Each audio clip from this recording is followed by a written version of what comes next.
Welcome to the next disaster. Are you as a nurse prepared? Part 1. I am Dan Kirkpatrick, Master's Prepared Nurse and President of the Ohio Nurses Association, and I'm currently a faculty member at Wright State University in Fairborn, Ohio. Today's class is on nurses being prepared for disasters. So the question is, why are we concerned about disasters? According to FEMA, major disaster declarations have steadily increased since 1953 when they first started tracking major disasters across the United States. As you can see from the slides, a high period for disasters was back in 2011 when we had 99 disasters. It did drop to 47 in 2012, and in 2013 the number is well over 50. What's the number one disaster in Ohio? Many people think it's simply tornadoes. The actual answer is really severe storms. We've had a number of major storms in the state of Ohio that have led to a variety of different kinds of disasters. So the question is, how do you get prepared as a nurse in your home and in your work section to be prepared for disasters? Well, the first thing you need to do is to be informed. Know the warning systems and signals for your area, such as the National Weather Service. Do you have a weather radio? Television announcements and radio announcements. They're usually very good at announcing different disaster situations and weather alerts. The important thing for yourself is having some preparation for your home and work section. And one of the first issues you need to be prepared for is knowing how to evacuate yourself and your family. You should hold a family meeting with family members to discuss where you would meet to evacuate from these locations, from your home and from your community. Your children's schools. Do you know what your school's evacuation plan is? And your place of work. Do you have a clear understanding of what your role as a nurse would be if you're told to evacuate your work section? As you prepare for your home evacuation, you should talk with your family about escape routes. If the house were to catch on fire, does the family know to meet across the street, behind the house, on the side of the house? You certainly don't want family members going to different areas and then wondering if the rest of the family got out of the house and should you go back in to look for them. So families should have a distinct place located of where to evacuate. And if the entire neighborhood is devastated by a disaster, whether it be something like flooding or a tornado or an earthquake, do you have a place in the community where family members would gather to evacuate? And then if your entire area were affected by the disaster, say a massive flood that flooded your entire community, or a tornado that destroyed large parts of the community, where do family members go and where do they know to go to assemble so they know where they can meet the rest of the family? So as you prepare your evacuation plan for your workplace, do you know which stairwells to use? And if the stairwell were to be blocked, is there an alternate stairwell to get out of the building? Have you identified a gathering place in your home for people to go to in the event you have to evacuate, like a particular corner of a parking lot per se? Or is there another facility that your hospital, your clinic might evacuate to as an alternate care facility in the event? And also to look at where would you go outside the community if there was large-scale devastation. Another thing to consider is what kind of family communication system do members of the family have? Does everybody understand how to get a hold of each other? Do you have an ICE phone number on your cell phone? And ICE simply stands for in case of emergency. Police and fire are taught to look on someone's cell phone if you're incapacitated and cannot speak to them in the event of a motor vehicle accident or some other situation. They're taught to look for an ICE phone number on your phone. Now, I do have to caution you about that. If you keep your phone locked, they won't have access to that. So that's just something to take into consideration on your personal cell phone. You should have an ICE phone number, and you can have more than one if you would like. But again, that's so that police or fire or anybody can contact that person in case you're incapacitated due to a disaster. Another thing on your home is, do you know what to do in case you're ordered to evacuate? Do you know where to shut off certain things in the home? Do you know where your natural gas shut off, where your water shut off and your electricity shut off is? You certainly don't want to go down into a basement if there's been massive flooding and you now got a foot or two of water down there that could be affecting the electrical systems. You don't want to step into that water if it's been affected by the electricity. The next thing is, do you have insurance for things that might be damaged or destroyed in a major disaster? Most insurance companies will tell you they much prefer to have pictures or descriptions of items of value within your home so that they can make it much easier to replace those items. Do you keep important items in a safe, and do you have the ability to quickly grab those items and leave? What we recommend is that you take pictures of valuable items and then make a disk or a thumb drive or a flash drive, something like that, to record those items, and then keep a second copy of those files with a relative or a friend in another community away from yours should your community be damaged or destroyed in a major disaster. As you think about preparing your home and your work section, you also need to think about people who may have special needs.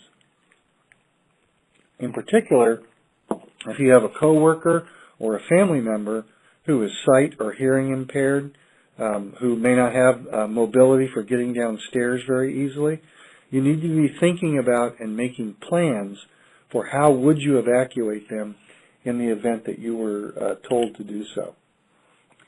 Let's talk for a minute about pets now. This becomes a real issue with people who have been told to evacuate communities.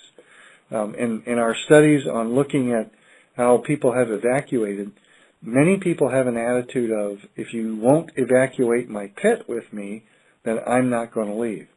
That certainly occurred down in Hurricane Katrina when people came through to evacuate folks, and they were told that you can't bring your pet, we don't have room for them. And so some people just flat refused to evacuate. Now, the federal government has really pushed to have evacuation centers and shelters be set up that now make reasonable accommodations for pets. Understand that reasonable accommodations, usually we're talking about dogs and cats. We're not talking about pigs or horses or your pet cow or anything. So you need to make preparations and plans for that. And as the slide says, you need to make some decisions about whether or not you have proper food supplies, medications for pets, do you have carriers, leashes, etc., and do your pets have proper identification? If they're not chipped, you might want to consider that. So in case they get away from you during an evacuation, you'd be able to be recontacted with them. As you do evacuate your pets, one of the things to consider is that most kennels, if you evacuate to another community, will not accept a pet without a copy of a veterinary record. So what we're recommending here is that whenever you have anything done for your pet at your vet's office, get a copy of their current vet history, including all of their immunizations. You should also know what hotels and motels allow for pets. Many hotels do not allow pets, some do. You want to check that out before you evacuate so that you know which hotels you could take your pets to. And understand that some emergency shelters may not allow pets. Many now do, but some don't. So you want to check these out before there's a disaster. The next thing is you yourself as a nurse having some basic safety skills. Just about every nurse knows CPR and keeps current on CPR. But one of the things we found is that many nurses have really never had a formal first aid training course. We highly recommend that you get first aid training, whether it's through your work section or you do it on your own. American Red Cross offers first aid. Other organizations offer first aid training. But our experience in talking to nurses is that many nurses actually have never had proper first aid training. So that's something you want to think about. The other thing is make sure you know how to use a fire extinguisher. Many large fires could have been eliminated if they had been put out as a small fire. It's another thing very important for nurses to understand how to use a fire extinguisher. In one of the training programs we did at Wright State University, we had a group of doctors and nurses practicing with fire extinguishers, and many of them had not used one before, and that became very evident as they tried to put out the fires. So again, having proper first aid fire extinguisher training, first aid training and fire extinguisher training is very important. Okay, let's take a look at how you prepare your home and your work. And what we recommend is that you assemble a disaster supplies kit. Have one for your home, keep one in your vehicle, and find out if your work section has a disaster kit or supplies to deal with a disaster should something occur within your facility. You want to keep these items simple. It's really the basics: food, water, some basic first aid supplies, and some clothing. So what should your kit consist of? Well, as you look at the slide here, that's a coffee can on the left. I had one person tell me, well, I'll just put my first aid and disaster supply kit in a coffee can. That really isn't adequate. It really needs to be something larger. If you want to consider something like the ice chest in the middle picture, we recommend you get one with wheels so that if you have to, you can roll that kit around if you have to evacuate. We actually recommend that you use a backpack, and the reason for that is that you can fit most of your supplies in the backpack, you can carry it on your back, and that frees your hands up for carrying other items, maybe taking the hand of a child or helping an elderly person evacuate. As you see on this picture, there's a variety of different backpacks available. The red backpack being worn there is actually a backpack disaster kit you can get directly from the American Red Cross. You can order that if you go to the Red Cross website. The other backpack is just a standard backpack that you can buy in any store or in most stores. And again, we'll cover those items that you might want to consider putting in there. Now, most of these items that we're going to show in the next few slides are items that are actually in that Red Cross backpack that you saw.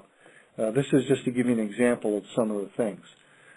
Flashlight, a rainproof poncho, something every disaster kit should have is a roll of duct tape.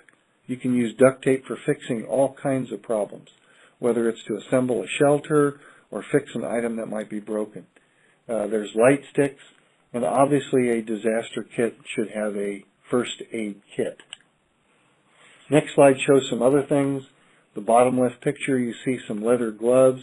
That's a collapsible water bottle also there, so that when you get to a shelter or wherever you evacuate to, you can put appropriate clean water in that and have that for use.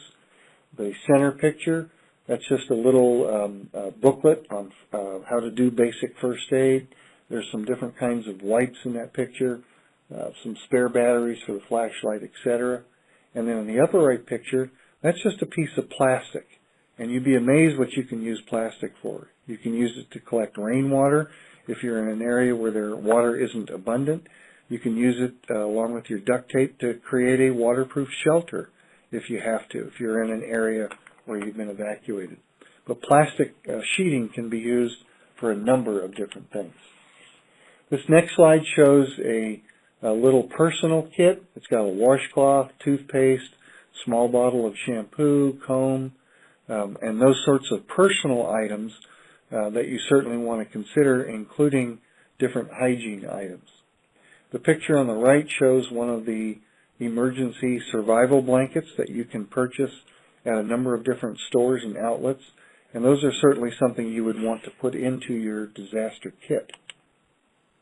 Next slide, we talk about water.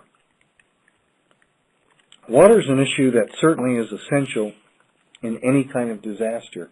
So the question is, how much water should we prepare for per person per day? What we recommend is 1 gallon per person per day, and that's for planning purposes. And how should it be stored? Well, we do recommend that you buy commercially bottled water.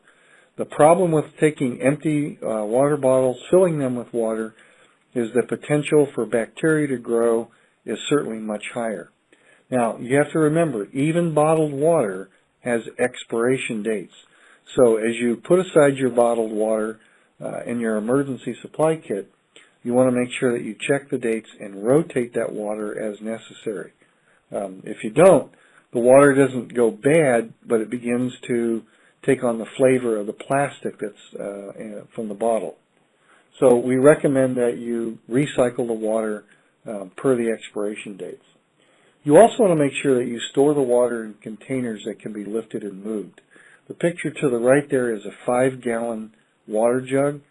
That's probably not the best item for storing water, because if you had to evacuate, 5 gallons of water weighs approximately 40 pounds. That would be tough to carry, so you want to have smaller bottles of water. The bottom picture there shows some water packets out of that Red Cross survival kit, and those are actually small water packets that come right with the kit. That's something to consider also. Okay, in the next slide, let's talk about food, because depending on where you evacuate, whether or not you go to a shelter, a formal shelter, or you just evacuate to another area, you certainly want to consider what are you going to eat and what are your family members going to eat. So some of the tips that we recommend are, 1, avoid foods that make you thirsty, because again, you may have limited water supplies. Stock foods that require no refrigeration. Very good possibility in the shelter that you go to or another place that you evacuate to, you will not have refrigeration. So you want to take that into consideration. Canned goods are generally good if you're going to shelter in place. The idea with those is that canned goods have very long expiration dates. Just make sure if you do have canned goods, either get the cans with the pop-top lids or make sure that you have a good workable can opener so you can get those cans open.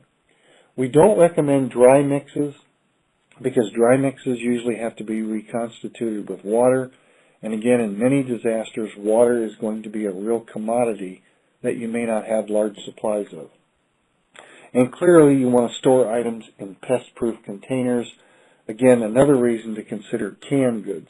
Just understand if your shelter kit has lots of canned goods and you have to evacuate, how are you going to carry those canned goods, or will you have to leave some of them behind? Okay, so let's take a little food quiz here. In this slide here, which of these food would you choose to put in your particular disaster kit? We've got Dole pineapple slices, we've got some Del Monte cut green beans, and we've got some Bush's chili beans. So what do you think would be the best of those cans to put in your disaster kit? Well, the answer is any of those food items. There is no perfect food to put in your disaster kit. These are the things that you need to consider when you're coming up with what to put in a disaster kit. Number 1, what will you and your family eat? You certainly don't want to put food items that family members don't like, because in a disaster, it's very important that people have adequate intake of food. So you want to put things in there that people will be willing to eat. Another item that is very critical is to know if any family members have food allergies. You certainly wouldn't want to put food items in a disaster kit that one or more members of your family are allergic to. So the best thing to do is not put any of those items in a food disaster kit that one or more members might be allergic to, so they're not tempted to eat it should they get hungry. An example of that is peanut butter. Many people have allergies to peanuts. I certainly would not put peanut butter in a disaster kit if any family members had those kinds of allergies. And the food items that you put in, do they require any special preparation? Any canned good item that you put in your food kit, you want to make sure that it's something that you could eat cold if you had to. And a lot of foods are okay cold. They're certainly better heated up, but you have to take that into consideration. You may not have the ability to heat those items up. Some other things to consider: is the food item too heavy to carry long distances? So large cans of food might not be a good idea, versus small canned goods could fit into a backpack, could be in a rolling cart or whatever. Those items would certainly be better. And then the cost. A lot of people simply can't afford to buy survival food packs that you can buy in some sporting goods stores. So you have to take that into consideration, the cost of food items. And certainly you want to track food items, make a spreadsheet or something that shows when items expire so you can keep track of those. And just remember that just about all food items, including water, will have expiration dates. So the bottom line, like the slide says, pack what you and your family can and will eat and is not bad for them, again, considering allergies. So as you prepare your food or work section disaster kit, here's the items to consider: size, the cost, the weight, the shelf life, all of these things that we've talked about. How will you move those items if you're told to evacuate? And again, likes and dislikes, the ease of use, make sure you have that can opener, food preparation requirements, and then clearly one of the big issues, any medical concerns associated with particular food items, such as allergies. Okay, let's move on. Again, as we talk about the foods, what food should you store? This is best determined by family needs. Again, we've talked about allergies. If you have a diabetic person, someone who's got diabetes, what kind of food items can they safely eat? And then you want to look at doing a 3-day supply of food. The golden rule for FEMA is to be on site and assisting people within 72 hours. So the question is, who takes care of you from 0 hour when the disaster occurs until FEMA or other relief agencies show up to assist you? So we do recommend a 3-day supply of food. Commercially available disaster foods are good. Some are very costly, and some don't taste very good, but you can pick up some of those items. The picture on the right shows some food energy bars that are actually in that Red Cross backpack. And again, food items have expirations. Okay, some other items you want to consider in your disaster kit. We've already covered the 3-day supply of food and water. You want to have a portable, battery-operated radio or a TV if you've got a small one. But a portable, battery-operated radio is very important. We do recommend that you get one that has Weather Channel access on it, and if you can afford one, we recommend you get a radio that's got a hand crank. The problem with a lot of these is people will put these in their food kits, their disaster kits. They may not use it for a year or two. They go out to pull the radio out, and the batteries have leaked, and now the radio won't work. So number one, make sure you rotate your batteries. And number two, in case the batteries are dead, you want to have that hand crank so that you can use it. Okay, an item that's obviously very important is a first aid kit.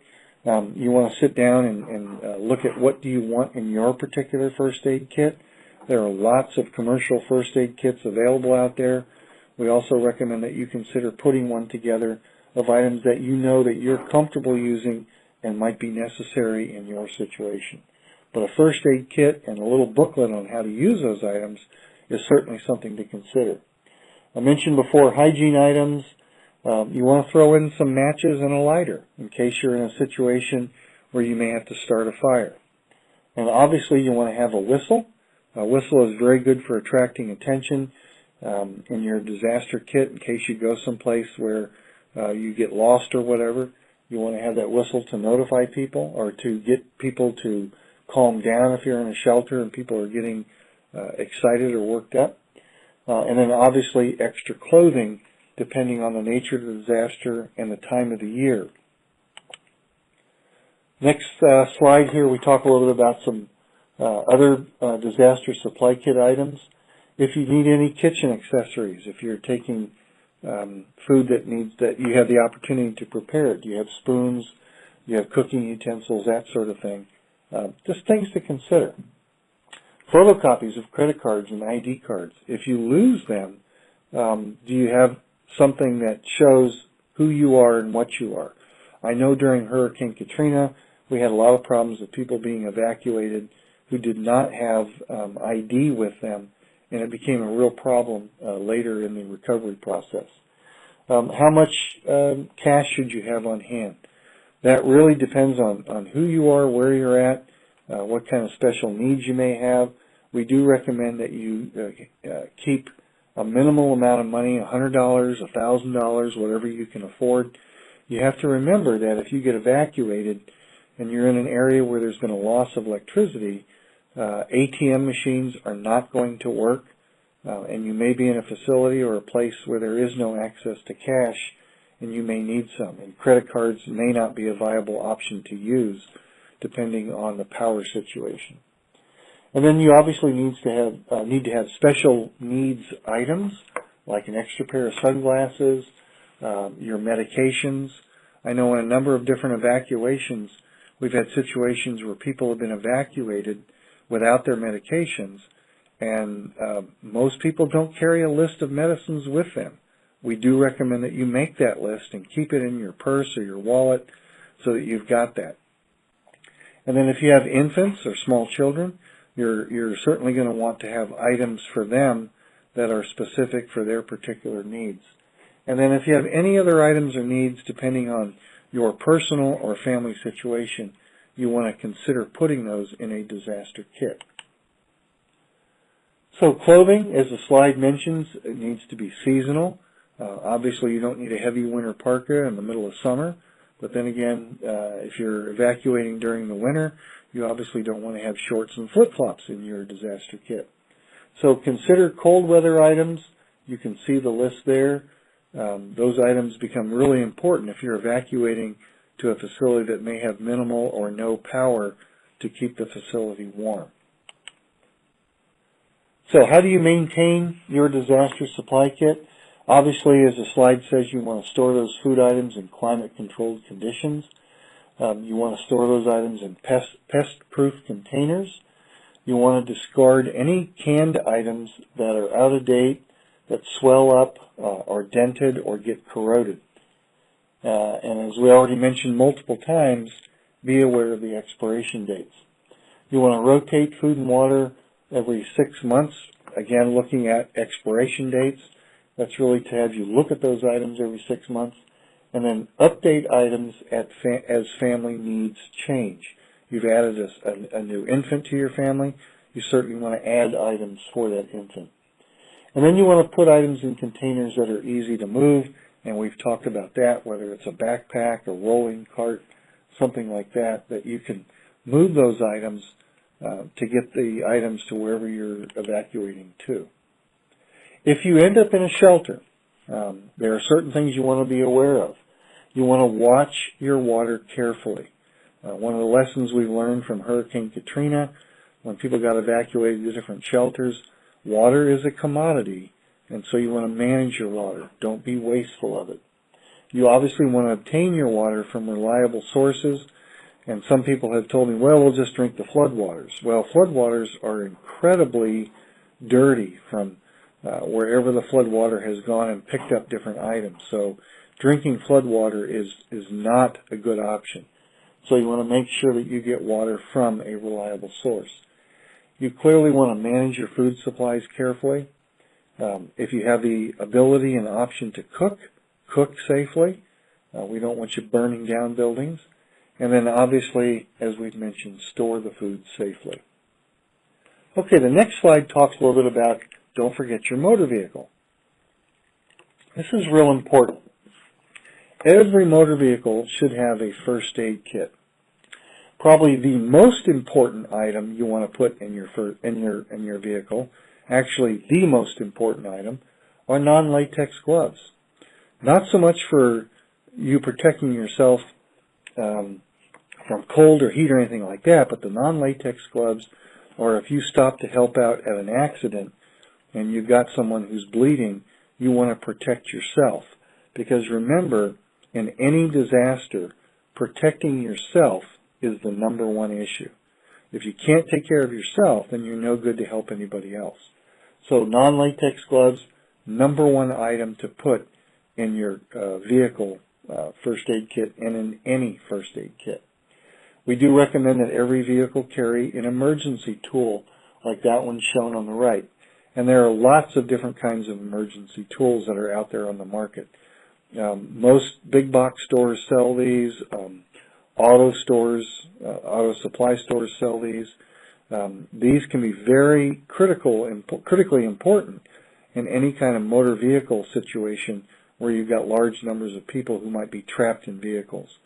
The modern car windows will not break easily. You can't kick them out. If you're stuck in a car that the electric windows don't work anymore and you have to get out, you may need one of these tools to break the window so you can get safely out. You could also use it if you're helping people in say a large-scale motor vehicle accident where you could break windows to pull people out of cars. The things you want on that emergency tool, number one, is what they call the car hammer, which is a pointed hammer. A regular, like construction hammer, will bounce off most car windows. So you've got to have one of these car hammers. The other thing that's critically important is that it have a proper seat belt cutter. In many vehicles where there's been an accident where the seat belt mechanism has been damaged, you can't release the seat belt, so you need to have a seat belt cutter.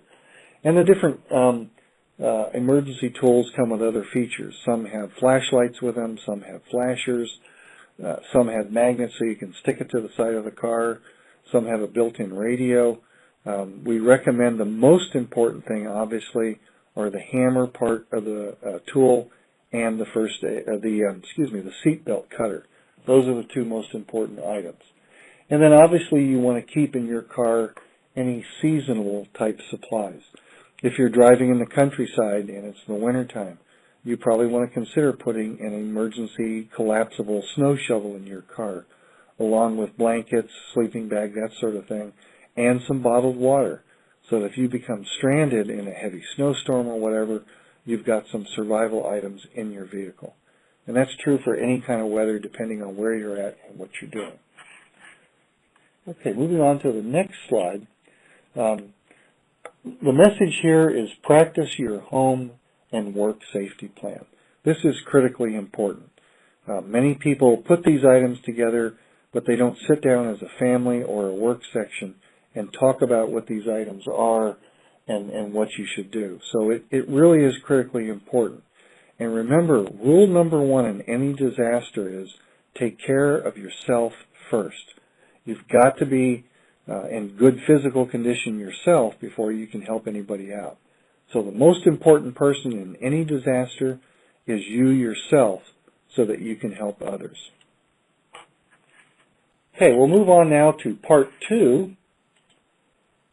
Part two is, again, looking at other disaster situations that you may be involved in. And what we're going to cover here is we're going to talk about natural and man-made disasters. Just to give you a brief overview of different kinds of disasters, whether they're natural or man-made, and what you as a nurse can do to be better prepared for those kinds of situations. Let's talk first about natural hazards. And as the slide says, natural hazards are events that threaten lives, property, and other assets. Sometimes natural hazards can be predicted, such as tracking a hurricane or something like that. Many other natural hazards are not predictable, like earthquakes, tornado that suddenly drops out of the sky, those sort of things. But again, you need to be prepared for those. And some of these natural hazards occur repeatedly in the same geographical patterns or locations because they're related to the physical characteristics of an area. For example, coastline cities that are in areas that typically get hit by hurricanes. You want to be prepared for those kinds of things. So let's look at some of these natural disasters. As you can see from the pictures there, these natural disasters include tornadoes, forest fires, blizzards, flooding, hurricanes, earthquakes, dust storms, tsunamis, and even volcanoes if you're in an area that has potential for those kinds of disasters. Let's start off with floods, because they are, as the slide says, the most common hazard throughout the United States. Some floods develop very slowly over a period of time. Others can happen very quickly with very devastating effects, especially if people are not prepared for them. Flash floods, which can occur especially in mountainous areas, are particularly dangerous. And it's not just the water itself, it's the wall of fast-moving water, but also the debris, the rocks, the mud that also accompany flash floods that make them particularly dangerous. So let's look at some flood terminology. A flood watch says that flooding is possible. And what we recommend you do is turn into weather radio to a weather station or commercial radio or television, watch to see what they're saying about flooding being possible. A flash flood watch, like the slide says, means that flash flooding is possible. And if you live in an area that is prone to flash flooding, you certainly want to be listening and watching for these kinds of situations that can occur. A flood warning means that flooding is actually occurring or will occur very soon. If advised to evacuate, you are strongly, strongly advised to do so immediately. Don't wait to see if the flooding is going to happen. If you're in a flood-prone area and you get a flood warning, you obviously very quickly need to move to higher ground. And a flash flood warning means look out, it's coming. So you very quickly need to get to higher ground and get out of the flash flood area. These are some pictures of flooding that occurred in some of the Midwestern states several years ago, in different flooding that occurred. In the upper left picture, you see a house that has been protected by a berm. This is an example of a flood that the homeowner knew was coming because the dam that was upstream was going to have to release water, and so they had time to build a berm, and you can see how it protected the house. And the other pictures, these are pictures of flooding that just occurred without people having enough warning time to be prepared. So you obviously want to take steps. Here are some more pictures. You can see some of the berms that protected the houses. Unfortunately, the slide in the bottom left, he built the berm, but he didn't build it quite good enough, and it breached the wall, and so flooding did occur. So this just gives you an example of how extensive flooding can be and some of the steps that you can take if you've got advance warning and have the ability to prepare for that kind of flooding. So if a flood is likely in your area, again, listen for radio, television announcements and instructions. Be aware of the potential for flash flooding, and be aware of flash flooding in the areas that you may have to evacuate through. So you want to take those things into consideration. If you have to evacuate, know that if the area you're going through is prone to flash flooding, you want to be extra vigilant and extra careful. So some evacuation tips. Now, most people, you'll see kids out there playing in flooded waters. Not a good idea. Like the slide says, it only takes about 6 inches of fast-moving water to knock most people down. And it's not, again, as we mentioned before, it's not just the water itself, but it's the debris in the water that can hit you, knock you over, etc. So if you have to move through flood waters, we recommend you take a stick and probe in front of you.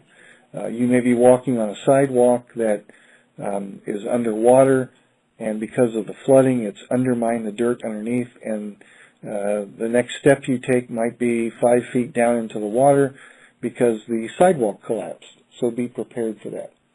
The second bullet there says do not drive into flooded areas or across flooded streets, and that's absolutely true. And yet every year we see people driving vehicles through floodwaters, and it only takes about 6 inches of water to reach the bottom of most cars.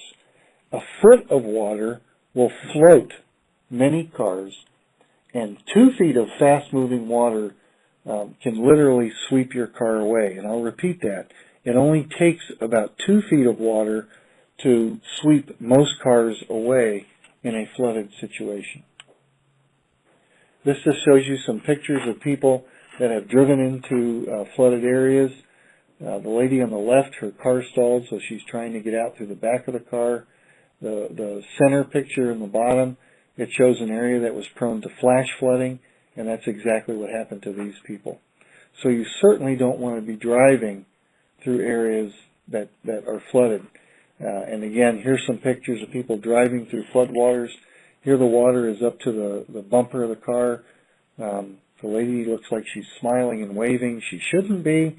She shouldn't be in that water. Clearly a dangerous situation.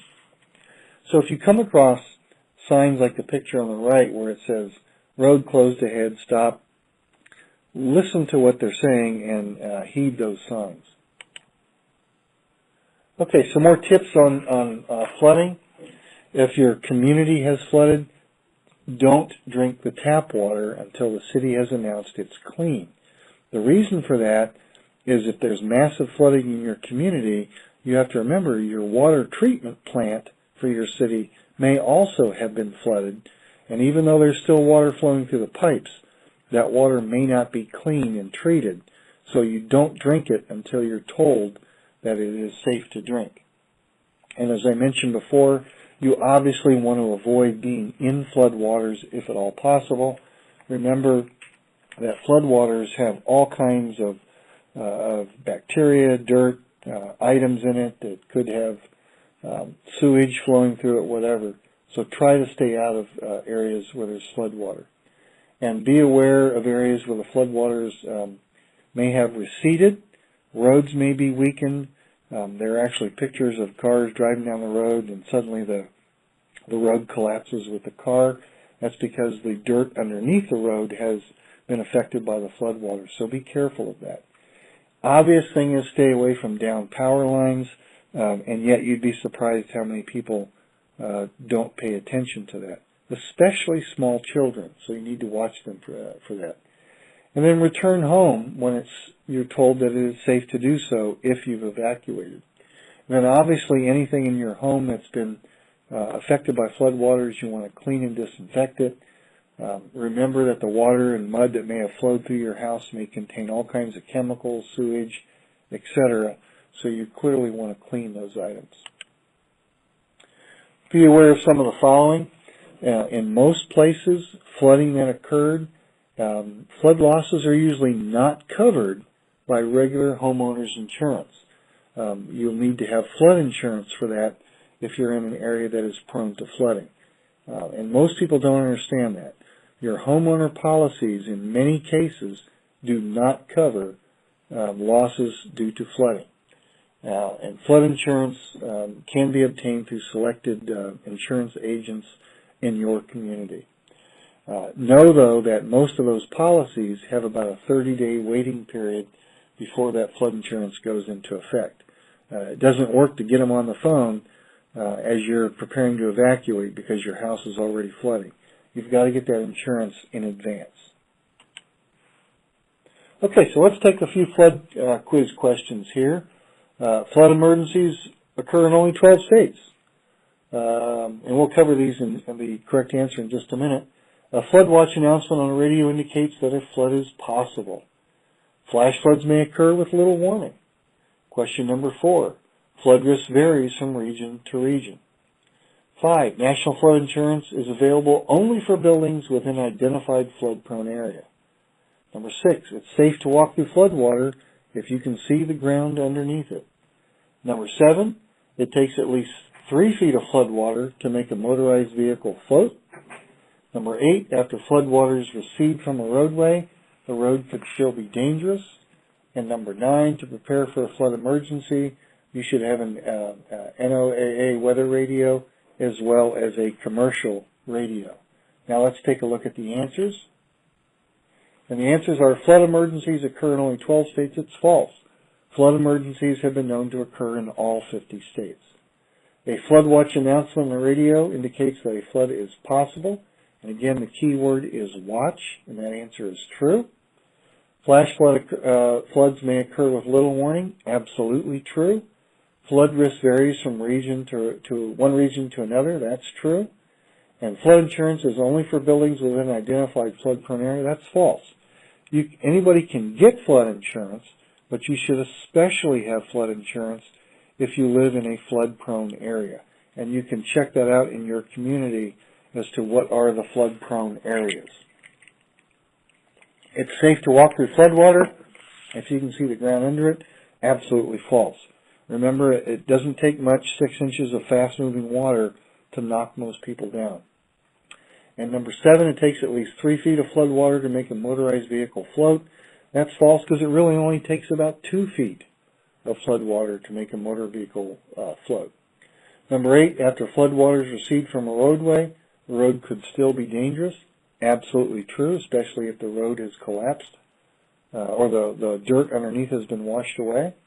And to prepare for a flood emergency, you should have an NOAA weather radio as well as a commercial radio, and that answer is obviously true. Okay, let's move on to our next natural hazard, and that's tornadoes. And as the slide says, these are considered nature's most violent storms. And yes, we've had tornadoes in all 50 states, including Alaska and Hawaii. Every state has had a tornado at one time or another. Now, some tornadoes allow for advance warning due to observed weather systems. For example, the weather folks are tracking storm cells that they know have the potential for developing tornadoes, so they might give some warning for that. But many tornadoes, as the last bullet explains, give little to no warning at all, so you need to be prepared. Some additional facts. A tornado may actually appear transparent until it picks up debris. And it's usually after it picks up debris that you'll notice it, because it'll pick up dirt, loose items that are on the ground, pick up cars and trucks. So again, it can appear transparent until the tornado picks up debris.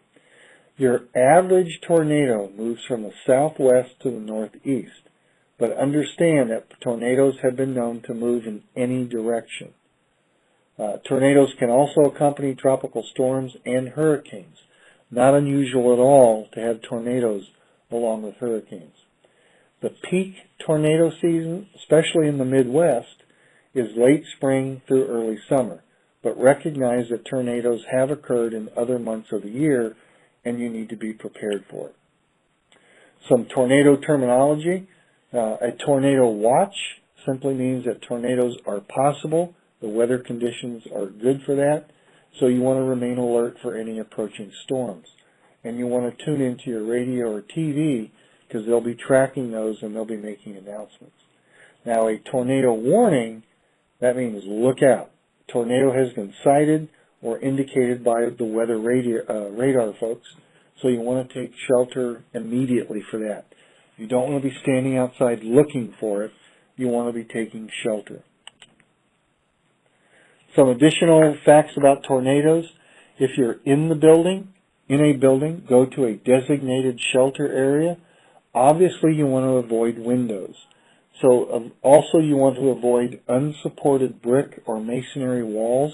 In other words, walls that could easily topple over and injure people. You want to get under a sturdy table if possible.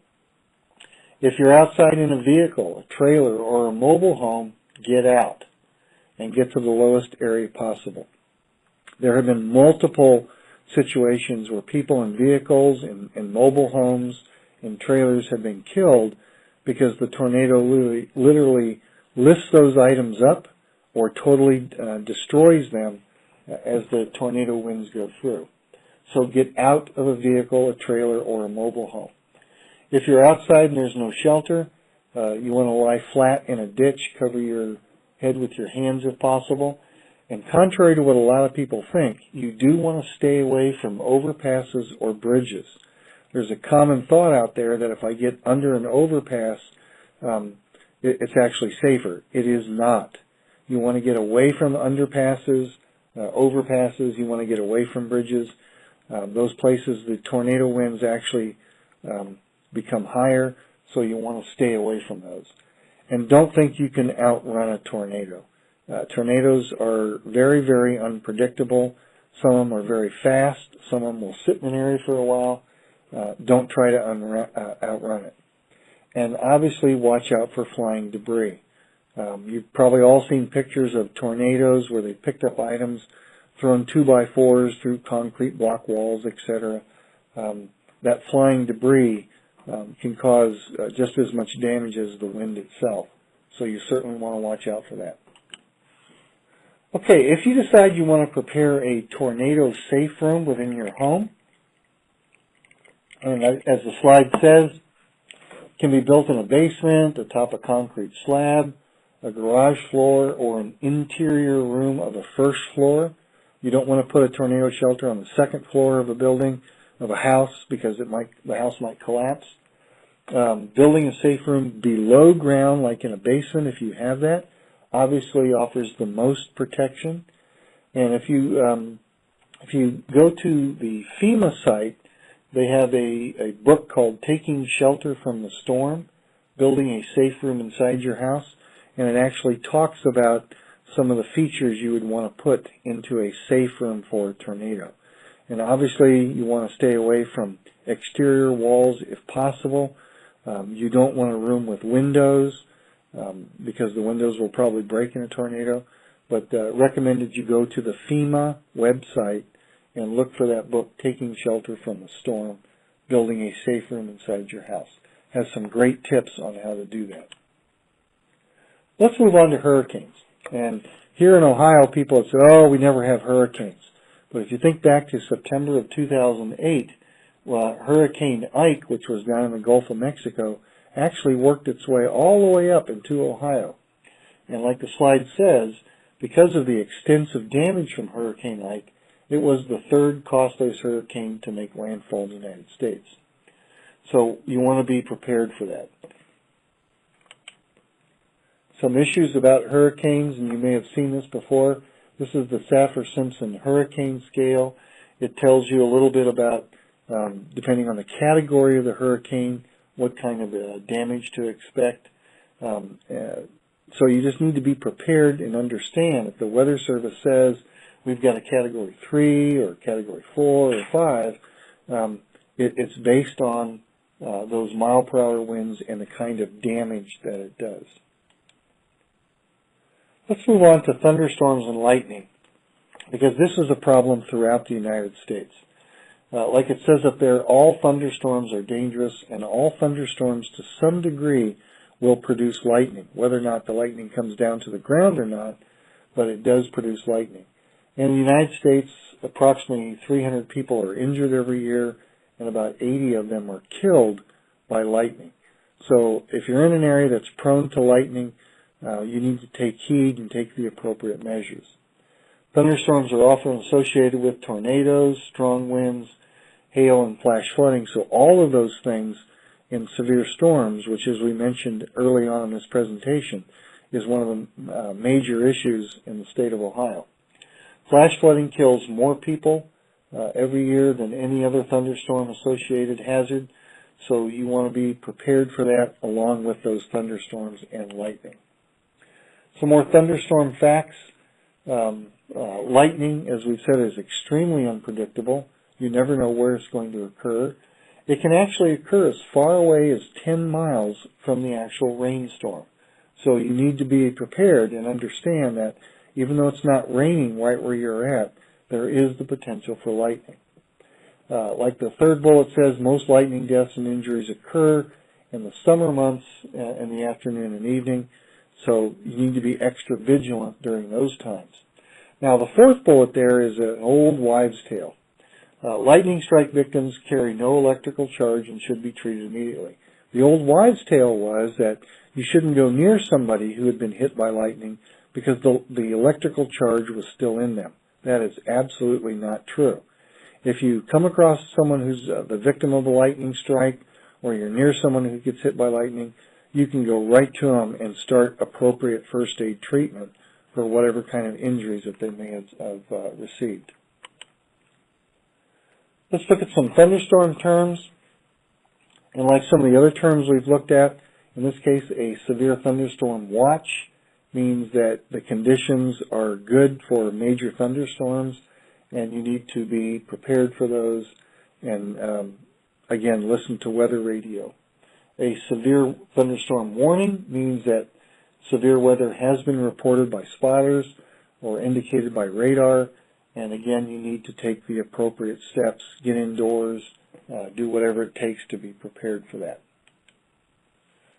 Okay, some protective measures.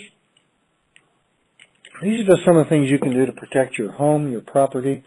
If you live in an area that has thunderstorms, dead branches on trees in a thunderstorm can snap off and damage your home, your vehicles, and obviously anybody who's outside might get hit by a falling branch. So you want to be prepared for that. And remember the 30-30 rules. Go indoors, like it says there, after seeing lightning. If you can't count to 30 before hearing the thunder, you want to stay indoors again for 30 minutes after hearing that last clap of thunder. So, again, take the precautionary measures to be prepared for that. Some protective measures, if thunderstorms are in your area, if it's been announced by the Weather Service, postpone outdoor activities, get inside obviously, and then secure objects that could blow away or cause damage, like lawn furniture. Would you want that piece of lawn furniture slamming through a window of your house because of high winds? You want to try to avoid showering or bathing while you're in a shower in case lightning strikes your home. And even though you may have lightning rods or lightning devices on your home, houses have been hit by lightning. Don't use corded phones because they're connected through a cord system in your home. Cell phones, though, are safe to use.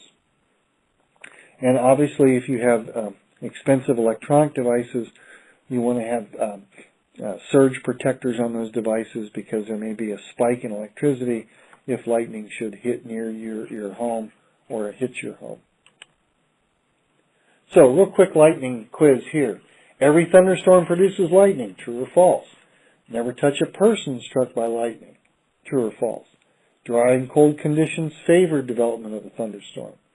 If you can count to 25 after seeing lightning and before hearing thunder, it's safe to stay outdoors. Number 5, it's safe to use a cordless phone during a thunderstorm.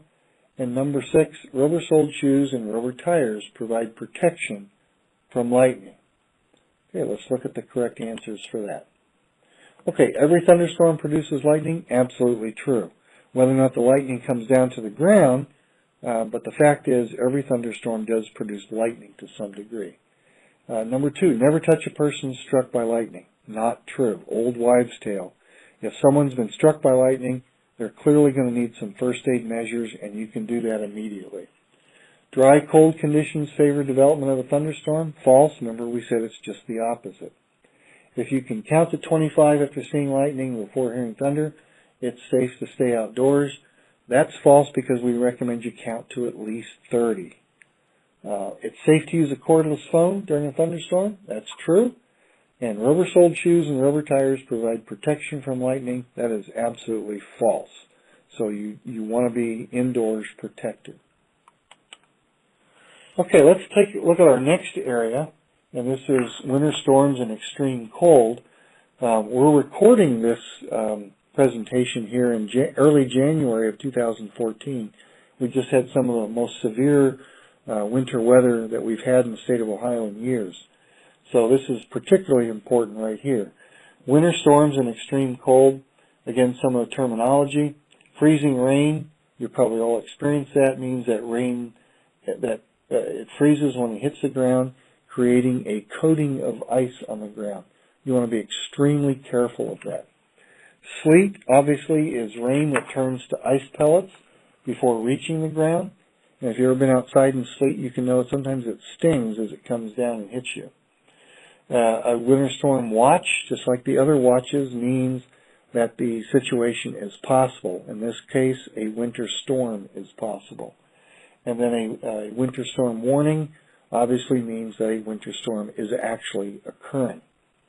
A blizzard warning, and this is something really important that most people have not experienced, is a blizzard. And this is when there are sustained winds or gusts of 35 miles per hour and large amounts of snowfall for 3 or more hours. The danger of blizzards because of the wind is the potential for the snow to pile up into drifts. And the drifts can completely cover an automobile, make a house impossible to get out, a door in particular. So blizzard warnings can be extremely dangerous because of the conditions they create, where it's very difficult to see because of the wind and the blowing snow. And then obviously a frost freeze warning is when temperatures are below freezing.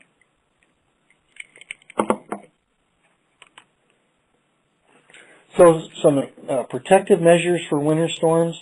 Obviously keep rock salt to melt ice on walkways.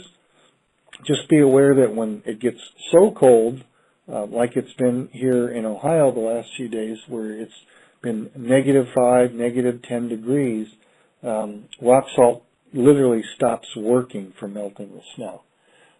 Sand, keeping a bag of sand in the back of your car to help improve traction, and then to use the sand in case that your tires are spinning and you can't get out.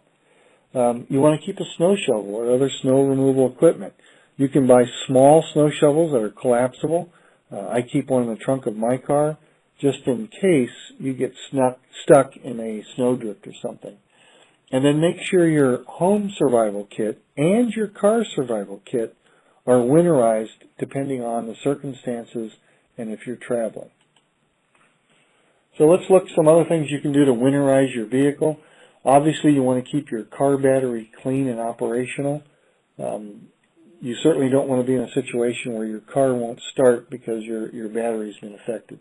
You want to make sure that you've got proper antifreeze in your vehicle. You want to check your windshield wipers. Nothing worse than being in a snowstorm and your windshield wipers don't work properly. You want to make sure that you've got adequate windshield washer fluid. Anytime you're heading on a driving trip in a snowstorm, you certainly want to check that windshield washer fluid to make sure you've got adequate amounts. Make sure your car thermostat is working. Otherwise, you're going to have trouble keeping your car properly running.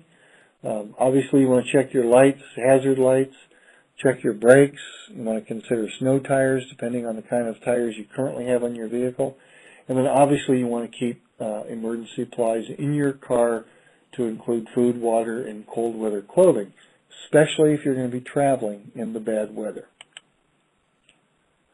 So, again, in this part under cold weather, you want to winterize yourself. You want to make sure you're properly attired. Keep your head covered. Mittens are warmer than gloves. Why? Because your fingers are together in mittens and they help to warm each other. You obviously want to avoid overexertion because that can be a problem. And you want to watch for signs of hypothermia.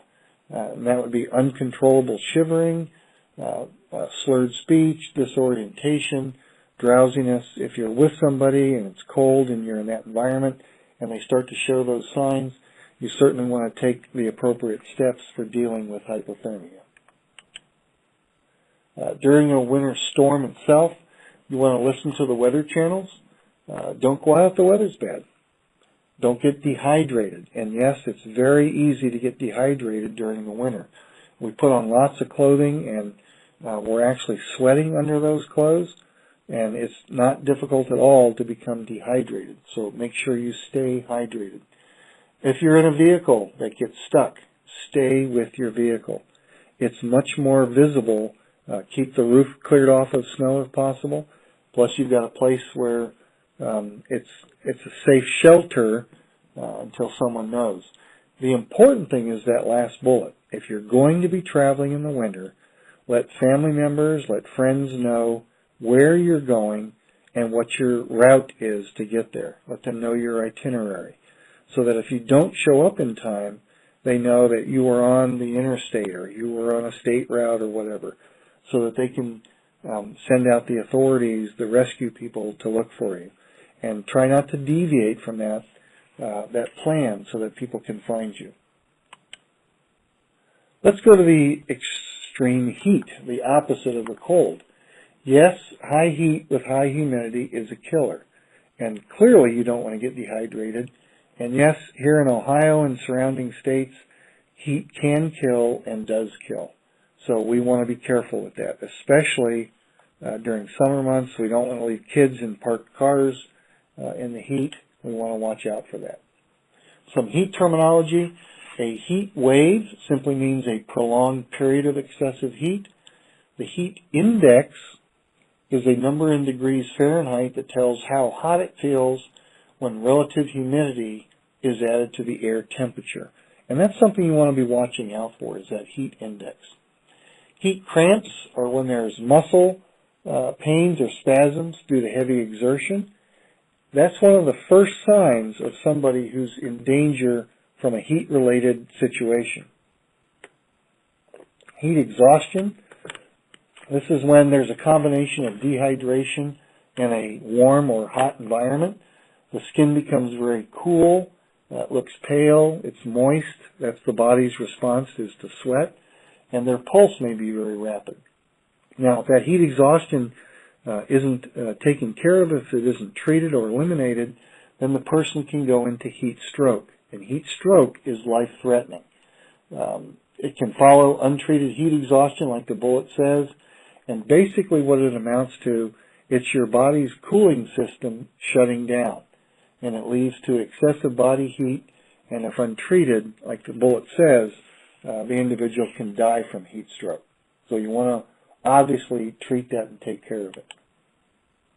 Some extreme heat protective measures. Well, clearly stay indoors as much as possible. Drink plenty of water. The more water you drink, the better. You don't want to get dehydrated. You want to limit your intake of alcohol. A number of reasons for that. One of the main ones is if you're drinking a lot of alcohol, you're not really clear of what you're doing, and you may be outside when you really shouldn't be. So you want to limit that intake of alcohol. And clearly you want to dress in loose-fitting, lightweight, light-colored clothing so it reflects the heat off and allows the air to circulate. You clearly don't want to be wearing tight-fitting clothes. As I mentioned earlier, never leave small children or pets in closed vehicles. And bottom line, like it says, don't go out in extreme heat unless absolutely necessary. And then clearly, you want to stay hydrated. Now, some first aid for heat-induced illnesses. You want to get the person, obviously, out of the heat area. If they're outside, bring them inside. Give them a cooling shower for sunburn or overheating. You want to loosen or remove clothing. Give sips of cool water, not icy cold water, and have them consume it slowly. And then if they do develop nausea, you want to discontinue the water. Because remember, one of our goals here is to make them hydrated. If they're nauseated and start vomiting, that doesn't help the dehydration. And then if they do develop that nausea and begin vomiting, then it's obvious they need to get some medical attention. And you want to call 911 or get the victim to a hospital if their body temp is 105 or higher. Earthquakes. Yes, we do have earthquakes in the state of Ohio. We are actually on the edge of one of the earthquake faults, the New Madrid fault. Yes, we have had earthquakes in and around Ohio, so we need to be prepared for those. Some earthquake terminology. Well, basically an earthquake, like the slide says, is a sudden slipping or movement of a portion of the Earth's crust, followed by the vibrations as that crust shifts. An aftershock is an earthquake of similar or lesser intensity that follows the main earthquake, and it's very, very common that after a major earthquake, there will be a series of aftershocks. The fault itself is the fracture across the Earth's surface during an earthquake, and the epicenter is the prime point above where the actual earthquake occurs. Seismic waves there, like it says, are the vibrations that travel through the Earth from the shifting of the fault and the actual quake, and the magnitude is the amount of energy that's released, and they use what's called the Richter scale, which you've probably all heard of, to measure that actual quake. Some earthquake preparations. Locate safe spots in your home or work section to seek shelter. So if there were a massive earthquake in your area, where would you go? If you live in an earthquake-prone area, You want to put larger, heavier objects on lower shelves, because if the shelves tip over, you don't want those larger, heavy objects being on the top. You want to secure items that could fall during an earthquake. Again, this is if you live in an earthquake-prone area. And then you want to hold earthquake drills, along with any other kind of drill, whether it's a fire drill or a tornado drill or whatever, and, you know, take the appropriate steps and do what's necessary. So during an earthquake, if you're inside, take cover under sturdy objects, a desk, a table, get up against an inside wall. You clearly want to stay away from glass, windows, mirrors, etc. You want to stay away from outside walls because they may collapse, light fixtures or anything that could fall on you. And you want to stay inside until the shaking stops and it's safe to go outside. And obviously, if you're in a large building, you do not want to be in an elevator during an earthquake because it may cause the elevator to get jammed inside the building, and then you could really be stuck. If you're outside during an earthquake, stay outside. The safest place to be in an outside is in a large open area outside. You want to get away from buildings, light poles, utility poles, wires, etc. And you don't want to go into any structure until usually the fire department comes along and deems it safe to enter. Don't go into buildings to rescue people during an earthquake until they've come along and said it's safe for you to go in there. Because remember, our number one issue in any disaster is to take care of yourself. You don't want to become the victim of that earthquake by going into a building that was recently affected, and then in an aftershock there are more effects, and now you become the victim. So be very, very careful about what you do with that. During an earthquake, if you're in your vehicle, stay there. Stay inside the vehicle. Stop as quickly as possible.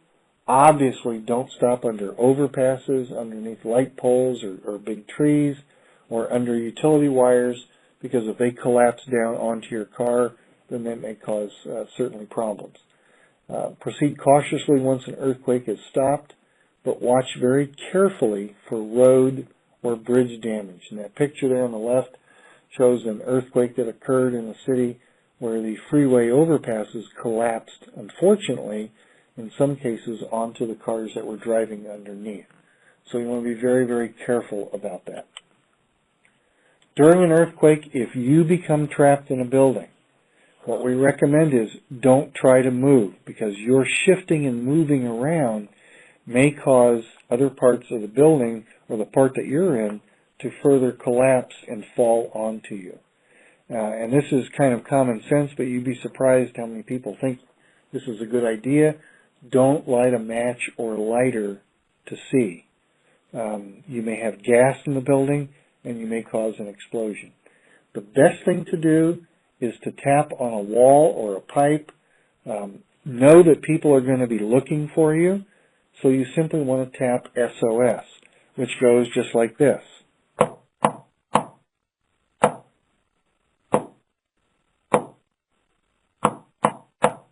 That's SOS, and that's a standard alert signal for rescuers that they listen for.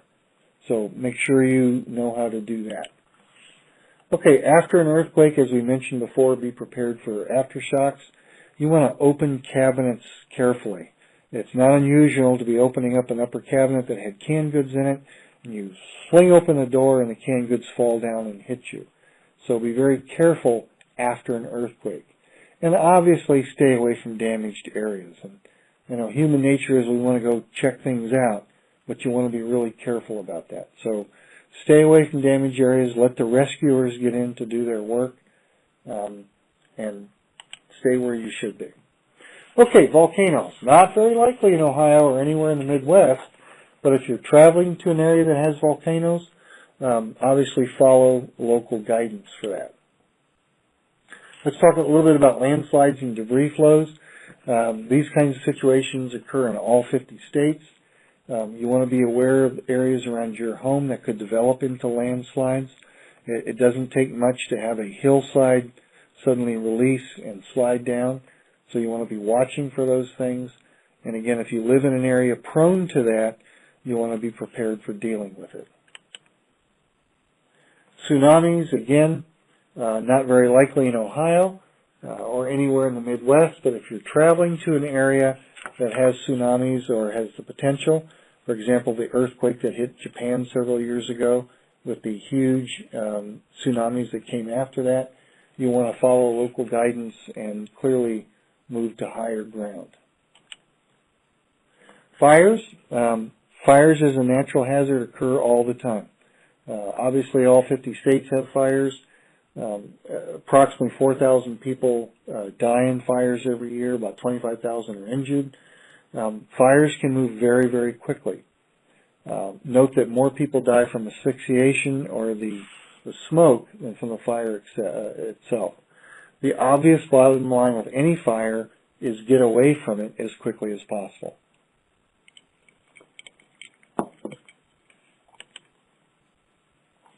Some protective measures, and again, these are common sense, but it's amazing how many people don't do this.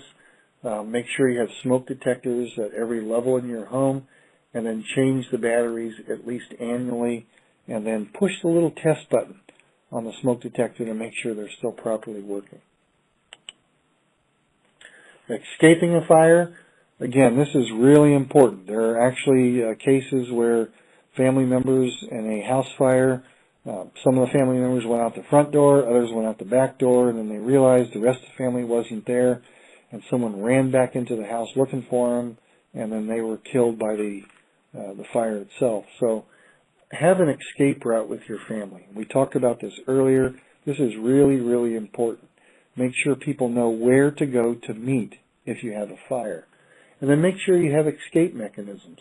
If you have second floor bedrooms, make sure there's a way to get out that window and safely down the house. Like, for example, the escape ladder in the picture on the right.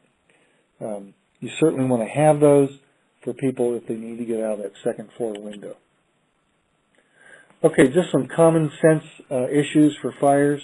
Obviously, never use flammable liquids indoors. You want to store flammable liquids in approved containers, not in glass jars, not in cans, but in the proper containers for them. Never smoke near flammable liquids, and it's amazing how many people will be filling their lawnmower gas tank smoking a cigarette. It just amazes us how silly people can be about that. You want to discard oily rags or materials in safe fireproof containers. Don't leave them in a cardboard box. And then if you have a chimney that you use, make sure you get it properly cleaned by a licensed person to do that. Make sure that those are taken care of so you don't have chimney fires. Some heating sources. Be really careful with alternate heating sources inside. Every year, house fires are caused by people putting a charcoal fire inside their house to heat it up, or letting the curtains or drapes get near a portable heating device and they catch fire. So be really, really careful about that. Make sure you have those heating units inspected and cleaned as necessary. Some other concerns, obviously keep lighters and matches away from children. Don't smoke in bed or if drowsy. And again, every year we have people killed in house fires who were smoking. Sleep with your bedroom doors closed. And the idea with that is if there's a fire in the rest of the house, that door may be what saves you from that smoke that travels throughout the house so you can get out a window or whatever. And then obviously have fire extinguishers in the house. I recommend that you have one if you have different levels. Have a fire extinguisher on each level of your house.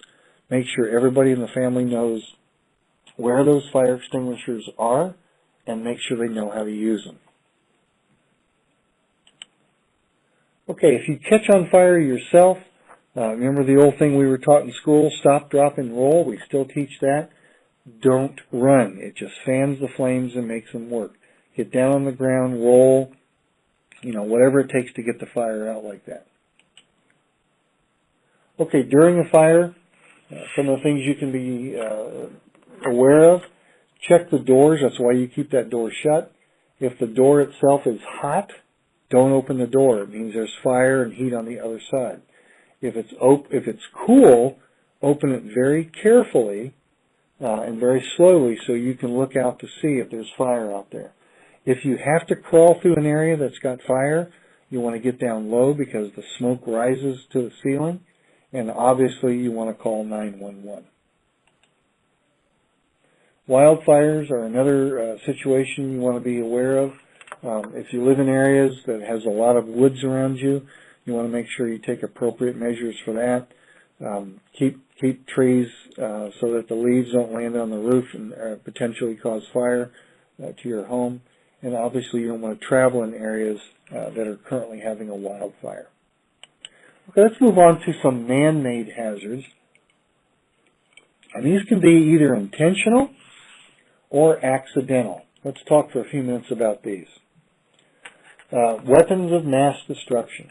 Now, these are intentional hazards, and we could spend a whole day just on this topic alone, but we're going to cover this real quickly. Chemical weapons have been used for many, many years in wartime. They've also been used in civilian populations. Back in 1995, a group of Japanese citizens were upset with how the government was going in particular areas, so they were able to produce some sarin, and they released it in the Tokyo subway system, and they killed a number of people and injured even more. But more importantly, they created a huge panic within the entire subway system and in the city of Tokyo back in 1995. So you need to be prepared for that and know what those kinds of hazards could be. Biological. Mankind has used biological weapons for many, many years. As recently as 1984, a group in a city in Oregon sprayed salmonella on a food bar in a restaurant in the hopes of creating illness, and it did, created salmonella poisoning. So just be aware there is the potential for that intentionally. Radiological dirty bombs can be made a number of different ways. Nuclear, fortunately, the only time nuclear weapons have been used is during World War II, but we have grave concerns about other countries in the world who now have nuclear weapons and their potential to possibly use them. And then explosive devices, which has become a favorite device of terrorist groups, as recently as last year in 2013 at the Boston Marathon, when 2 bombs were set off, killing several people and injuring a much larger number. So just be aware that there are intentional hazards out there, weapons of mass destruction that we have to be aware of. We unfortunately live in a time period where people are using these devices for a variety of different reasons. We just need to be aware of them. Some accidental hazards that have occurred, chemical spills.